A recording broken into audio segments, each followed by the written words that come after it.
Every house built in America after World War II was engineered around one assumption: you will pay for heat every month for the rest of your life. The moment you stop paying, the heat stops. That's the design. It's not a flaw, it's the feature. But there's a style of construction that sidesteps that deal entirely, one that has been generating and holding heat without a furnace, without a gas line, and without any monthly bill for over 2,000 years. In 1972, an architect named Mike Reynolds built one of these structures in the New Mexico desert. It still hasn't needed a furnace. The Department of Energy looked at buildings like his and confirmed they consume between 50 and 80% less energy than anything conventional builders are putting up today. And a $240 billion industry has had strong reasons to make sure that number never made it into your homebuyer conversation. Before we get into the physics, here's something to hold in your head. An Earthship in Taos. New Mexico sits in a climate that swings from minus 10 degrees to over 100 degrees Fahrenheit across the year. No heating system, no cooling system, no utility bill. What do you think the interior temperature holds at through all of it? Drop a number in the comments. We're coming back to it.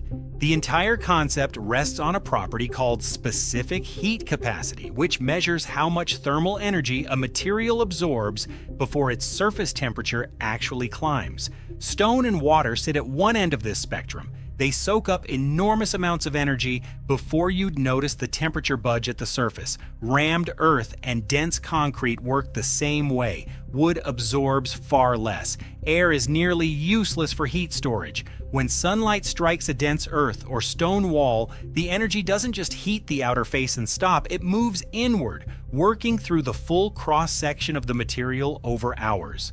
A wall built from 12 inches of rammed earth has enough storage capacity to absorb a full day of solar gain and keep releasing that heat into the adjacent living space for the 12 hours after sunset. No fuel, no moving parts, no system to power, just material doing what dense material does when heat meets it. The technical term for this is thermal lag. The temperature peak inside the wall doesn't coincide with the peak at the sun-facing surface. It trails behind by several hours. In a structure built around this principle, heat captured during the middle of the day is still migrating inward at midnight, still warming the room, still working for you long after dark. The wall charges through the day and discharges through the night. The contrast with wood frame construction makes this concrete. Standard American exterior walls carry an R value of around 13, a number that tells you how much the wall slows heat transfer, not how much it stores. It tells you nothing about how much heat the wall stores. Resistance and storage are different mechanisms doing different jobs. Insulation slows loss, but holds almost zero thermal energy itself.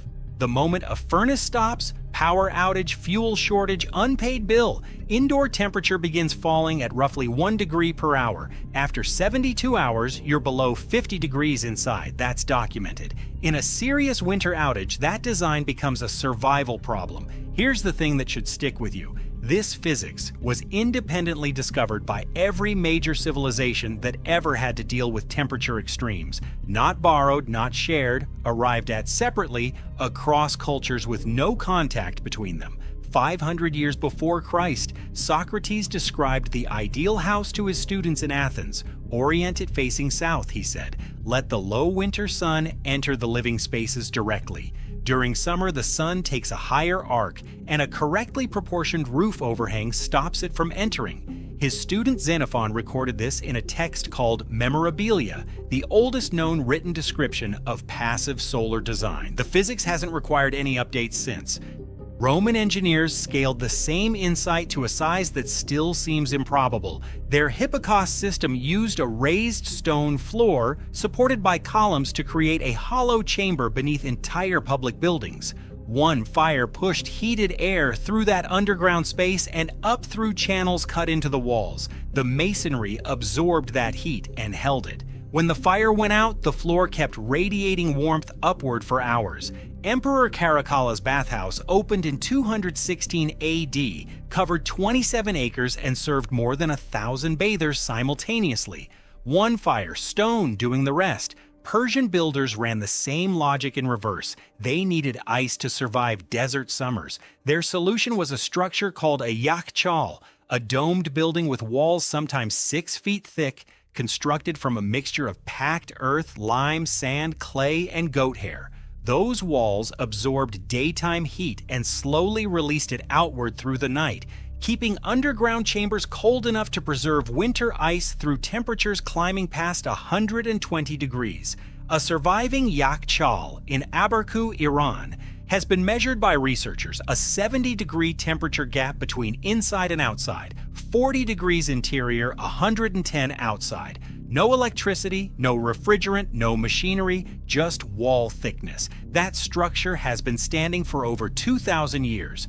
Medieval European longhouses built stone walls 3 feet thick. Japanese architecture used south-facing screens and dark compressed earth floors to hold solar energy through cold seasons. Every culture, every climate, the same answer. Dense material stores heat, releases it gradually, and costs nothing to run. Now here's the device that reduces this to its absolute minimum. The Trombe wall. No moving parts, nothing electrical, nothing that can break or need replacement.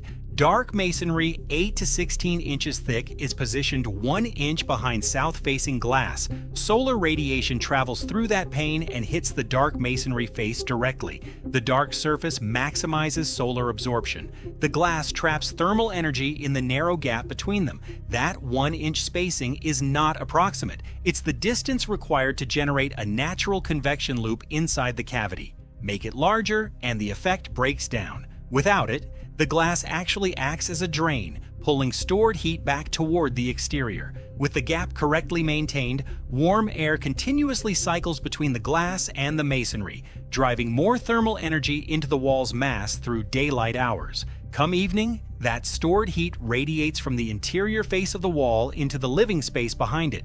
Vents at the top and bottom let natural convection handle the distribution. Warm air out the top vent. Cooler room air drawn in at the bottom, no fan required. A properly sized Trombe wall can supply 60 to 75% of a home's annual heating needs. The complete component list is glass, dark masonry, and 2 vents. It can be added to any existing south-facing wall for a few $100s. No contractor license required, no permit in most jurisdictions. Second question. Before Reynolds built his first Earthship in 1972, New Mexico's building codes required every permitted home to contain one specific thing, the very thing passive solar construction doesn't need. What was it? In 1972, Reynolds drove into the high desert outside Taos and started building homes. The construction industry would try to stop for 5 decades. He filled used tires with compacted earth and built them up into exterior walls 3 feet thick, pure thermal mass from material headed for landfill.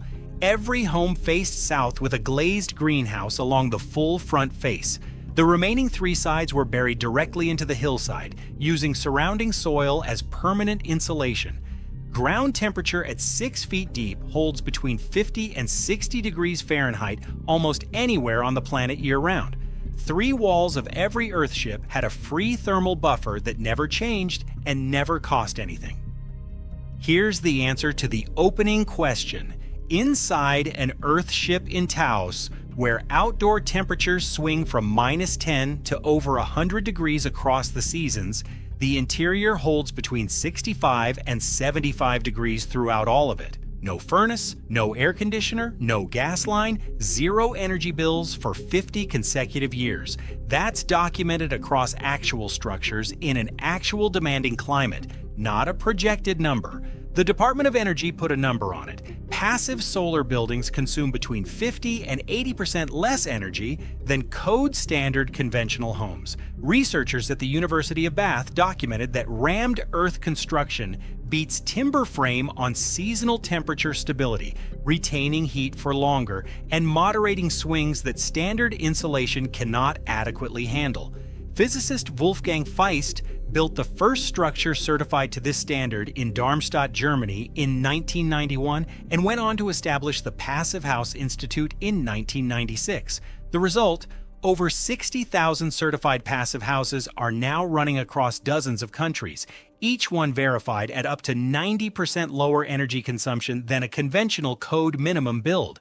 These aren't modeled projections, they're measured outcomes. Reynolds himself has completed more than 3,000 projects globally, including in Haiti, Puerto Rico, and Sierra Leone, where no grid exists. The answer to the second question: New Mexico codes required every home to contain a heating system. The permit forms assumed one existed. A building without a furnace didn't fit the framework. Reynolds had his permits denied for over 30 years, not because inspectors found safety problems, but because the paperwork had no category for a self-heating structure. New Mexico passed a specific law in 2007 to allow his construction to be permitted. That was 35 years after his first build proved the physics. Why has none of this become standard? Simple arithmetic. The HVAC sector generates $240 billion annually. U.S. residential natural gas heating alone accounts for more than $60 billion per year.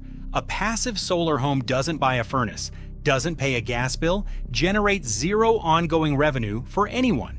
An industry doesn't need to coordinate resistance to technology that eliminates its customers. It just needs codes, financing, and permitting built around the assumption that every structure requires purchased energy indefinitely. Post-war construction was optimized for speed. Developers laid out subdivisions for road access and density. Nobody checked solar orientation. Gas was cheap. Furnaces were mass-produced. Monthly billing was predictable revenue. Building codes crystallized around all of it. When the oil crisis hit in the 1970s, passive construction briefly gained momentum. Then oil prices collapsed in the early 1980s, and that window closed almost overnight. The knowledge didn't fail. The economic pressure that exposed it went away. The mortgage system completed the burial. Appraisers value bedroom count and countertops, not energy performance. An Earthship with zero utility costs still appraises below a conventional home with $400 in monthly energy bills. Self-sufficiency was made nearly impossible to finance by the structure of the system itself.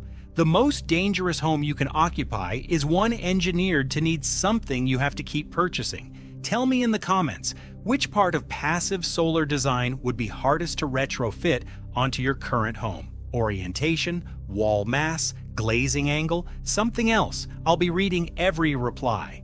You now have the full picture. Dense material stores thermal energy and releases it on a delay.